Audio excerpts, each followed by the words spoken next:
sur la question de la déontologie qui est soulevée, on a une déontologie, c'est-à-dire qu'on n'a pas balancé cette information n'importe comment, on l'a vérifiée, c'est-à-dire qu'il y avait une rumeur qui courait quand même dans le milieu journaliste et politique depuis quelques jours.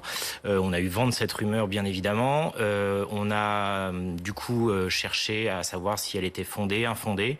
En l'occurrence, on a passé des coups de téléphone, contacté des sources, approché des gens autour du couple Zemmour, et on a eu confirmation formelle de cette grossesse.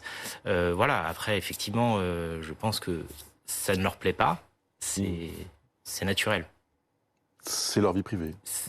C'est leur vie privée, et en même temps, on parle d'une personnalité qui, depuis quelques mois, est placée en tête des sondages, ou en tout cas en bonne place dans la course à l'Élysée, qui, depuis plusieurs semaines, fait une pré-campagne présidentielle sur des thèmes autour de la famille, autour du prénom même, qui est un débat que Zemmour a lancé, qui s'adresse aussi, enfin en tout cas dont les gens, ses sympathisants sont des gens qui sont assez conservateurs, qui ont une vision... Donc là, c'est un jugement un peu moral que vous faites. Non, c'est que je trouve que les gens qui soutiennent Éric Zemmour, qui sont plutôt des conservateurs, peuvent être intéressés de savoir que finalement il y a un peu un décalage entre le discours qu'il porte sur des valeurs familiales très traditionnelles et l'homme qu'il est.